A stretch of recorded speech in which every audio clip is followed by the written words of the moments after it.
haddii aad naftaada horumarisid guul walbo ayay kuu horseedaysaa. Horumarinta nafta waxay ka muhiimsan tahay wax walbo. Alxamdulillaah, mar walbo Allah subxaanahu wa tacaala ayaa mahadi iska leh. Bismillaahi alfataaxi alcaliim wassalaatu wassalaamu calaa rasuulihi alkariim. Assalaamu calaykum waraxmatullaahi wabarakaatu. Khaliyaati soo dhawaada, kusoo dhawaada qalbi furan. haddii aan ugu cusub tahay soo dhawow, kusoo dhawow qalbi furan. haddii aa weli channelka subscribe noo saarin, waxaa kaa codsanaya marka hore in aad channelka gudaha u gashid oo aad booqatid. markii aad channelka kasoo heshid kadib subscribe noo saar, gambaleelkana furo, markaas sida video walba cusub uu kuugu soo dhaco. keliya muhiim ma ahan in aad subscribe saartid, muhiimada sidoo kale waxaa waaye in aad daawatid. insha allah tirada subscribe iyo viewska isma laha, marka fadlan videoyada halasii share gareeyo.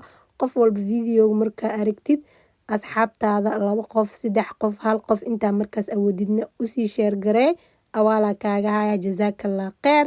dhammaantiin waa mahadsantiin inaa idiin dhahone marnaba kama daalay kamana caajisaa. man laa yashkuri naas laa yashkurillaah. asxaabta qaaliga ah, sidee naftaada u horumarin kartaa ayaan ka hadlaynaa. horumarka nafta aad iyo aad ayuu muhiim u yahay, wax walbona ayuu u muhiimsan yahay. haddii naftaada ay horumarsan tahay, horumar walbo iyo guulo walbo ayay kuu horseedaysaa. marka sidee naftaada u horumarin karta? marka hore naftaada ku xir Allah subxaana wa tacaala. nimco walba oo alla ku siiyeyne ku qanacsanaa, ha kuu yaraato ha kuu badnaato. sidoo kaleeto naftaada mar walbo dikriga Allah subxaana wa tacaala ku xir.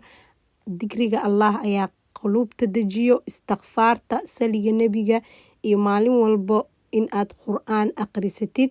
naftaada horumarka ugu muhiimsan oo adduun iyo aakhiraba anfacayo waa mida. sidoo kale in aad naftaada qanacsanaan iyo kalsooni aad siisid.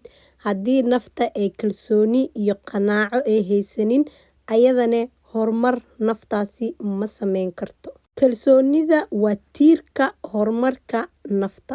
qodobka kale xiga waxaa waaye haddii aad rabtid naftaada inaa horumarisid, in aadan naf kaleeto la barbar dhigin.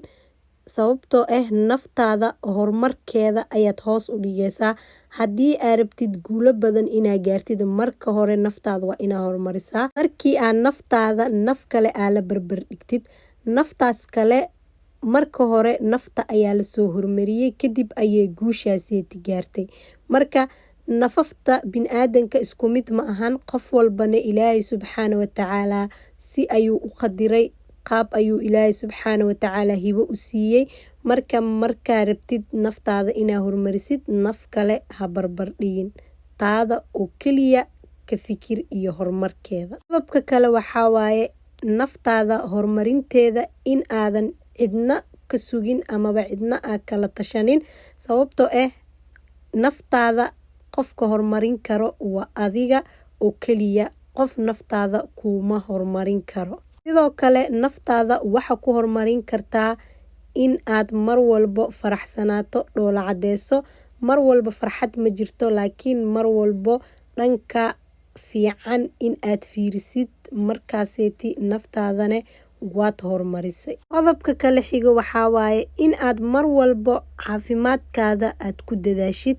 mar walbo caafimaadkaaga haddii aad ku dadaashid, horumarka naftaadane adiga oo ku dadaalay waaye. sababtoo nafta waxay u baahan tahay waa caafimaad. mar walba waxaa lagaaga baahan yahay in aad caafimaadkaaga ilaalisid. mar walbo waxyaabaha kuu fiican inaa isticmaashid, waxyaabaha ku dhibi karane in aad ka tagtid. taasne naftaada aad iyo aad ayay muhiim ugu tahay. talooyinkan sidoo kaleeto qof walbo ayaa isticmaali karo, rag iyo dumarbo. insha allah saas ula socda.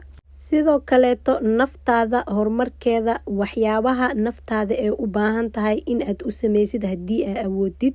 waxyaabo waxaa jiro oo nafta mararka qaar ay u baahan tahay, balse in aad ka celisidna loo baahan yahay. naftaada xakameynteeda iyo horumarinteeda adigay kugu xiran tahay. ma ahan naftaada hadday ku dhahdo godka igu rid inaad godka ku ridid ma ahan. oo waxaa waaye mararka qaar waxyaabaha xunna waa inaad iska celin kartid, waxyaabaha wanaagsanna aad qaadan kartid. marka naftaada waxa ay jeceshahay haddii wax wanaagsan uu yahay oo adduun iyo aakhiraba ku anfacayo, markaas oona aad awoodid waa u sameyn kartaa. balse wax aadan adduun iyo aakhiraba wax ku dheefeynin hadduu uu yahay, markaaseeti waa in aad xuduud u yeeshaa oo markaas aad joojisaa. qodobka kale xigo waxaa waaye inaadan naftaada iloobin oo naftaada waqti siisid. muhiim aad iyo aad u weyn waaye, xitaa ha ahaado intaa koob shaah soo shubatid oo kaligaaga waqti isi siisid. sidoo kaleeto naftaada waqti maalintii 1 jeer 2 jeer ayaa siin kartaa inta aa howl haysid. xiliyada qaar ayaa bareeg qaadan kartaa. isbuucii sidoo kaleeto 1 jeer, bishii 1 jeer waxaana u siin kartaa naftaada inaad daryeeshid, in aad quruxdaada ka talisid, jirkaaga caafimaadkiisa, dhaldhalaalkiisa, timahaaga intaba aad ka talisid. mararka qaar naftaada banaanka aa geysid, ama casho ama qado ama quraac ama 1 xabo jalaato xitaa haddaad soo cuntid, horumarka naftaada aad iyo aad ayay u caawineysaa. qurxinta iyo nadaafadane nafta horumarkeeda qeyb aad iyo aad u weyn ayay leedahay. jadwal u sameyso, skin carekaaga sameyso, sidoo kaleeto timahaaga keerkiisa sameyso. xili walba waqti u yeel. timaha maalintii 2 jeer ayaa fiican in la shanleeyo. haddii aadan awoodinne 1 mar ayaa shanleysan kartaa. xanaaneynta nafta maxaa waaye ma ahan keliya inaad tintaada dhedheereysid iyo sidoo kaleeto inaad wejigaaga nuurisid. xanaaneynta nafta jirkaaga oo dhammaystiran, cidiyahaaga madaxa kasoo bilaabo ilaa cidiyaha oo dhan, meel walba oo jirkaaga ka mid ah, markaaseeti in aad daryeel gaar ah aad siisid oo aad xanaaneysid.